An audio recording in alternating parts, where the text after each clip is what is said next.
L'accusation dans le procès de Sean Diddy conclut sa présentation avec encore plus de vidéos compromettantes.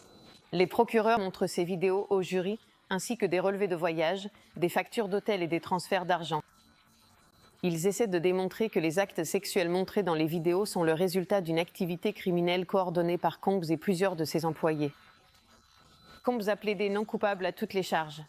Rena Roy de BC et la contributrice juridique Shauna Lloyd se trouvent devant le tribunal à New York pour nous donner les dernières informations. Alors, Rena, que se passe-t-il avec ces vidéos et ces différents documents que le parquet essaie de présenter maintenant?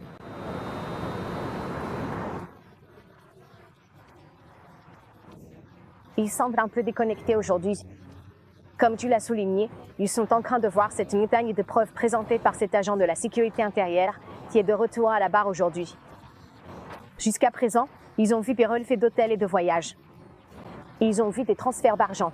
Je vois maintenant aussi des messages textes échangés entre Combs et son ex-petite amie, connue sous le nom de Jane, ainsi qu'avec son ancienne chef de cabinet, Christina Corom, dont le nom, comme on le sait à ce stade, a été mentionné plusieurs fois au cours de ce procès.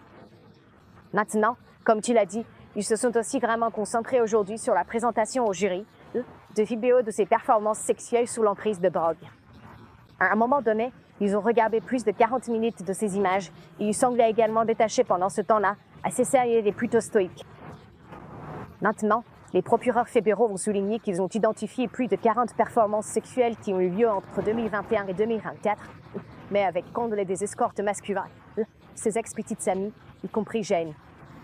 Elles étaient connues sous le nom de Freak-Offs, de nuit d'hôtel ou de Wild King Night. Et il y en a eu une seulement quelques semaines avant l'arrestation de Combs là-bas. Donc, les procureurs fédéraux essaient d'utiliser ces preuves pour démontrer au jury que Combs a utilisé l'aide de ses associés pour faire du trafic avec Jane, Diane. Shauna, l'accusation devrait conclure demain. Penses-tu qu'ils en ont fait assez jusqu'à présent pour prouver les accusations de trafic sexuel et de racket? Diane, je ne pense pas qu'ils en aient fait assez pour le prouver au-delà de tout doute raisonnable. Je pense qu'il y a plusieurs aspects dans l'accusation RICO qui montrent cette conspiration avec les autres. Je pense aussi que la question de la volonté de Jane est également remise en cause, donc il y a clairement certains éléments qui laissent place à un doute raisonnable.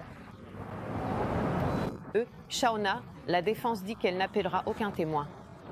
Penses-tu que cela signifie qu'ils considèrent que le dossier du gouvernement est faible ou qu'ils n'ont pas confiance dans les témoins qu'ils prévoyaient d'appeler? Eh bien, rappelle-toi, Diane, que c'est au ministère public fédéral que revient la charge de la preuve. Ils doivent prouver leur dossier au-delà de tout doute raisonnable. Donc, en tant que membre de la défense, lorsque tu estimes qu'ils n'ont pas réussi à le faire, il vaut mieux présenter très peu de témoins et réduire ta liste de témoins pour t'assurer de ne rien ajouter au dossier que tu ne voudrais pas y voir figurer. Donc, je pense qu'ils estiment qu'il y a suffisamment de place pour un doute raisonnable et qu'il n'est donc pas nécessaire de présenter un grand nombre de témoins. Rena, qu'est-ce que tu surveilles pour la suite? Eh bien, Diane, on s'attend à ce que l'accusation termine sa présentation dès demain, mais que cet agent de la sécurité intérieure aura quitté la barre. À partir de là, puisque, comme nous le savons, la défense n'appelle aucun témoin, mais elle va tout de même soumettre certaines preuves au dossier. Nous ne savons pas exactement combien de temps cela prendra, mais nous pensons que les plaidoiries finales pourraient commencer dès jeudi. Ensuite, le jury recevra les instructions et commencera ses délibérations. Diane.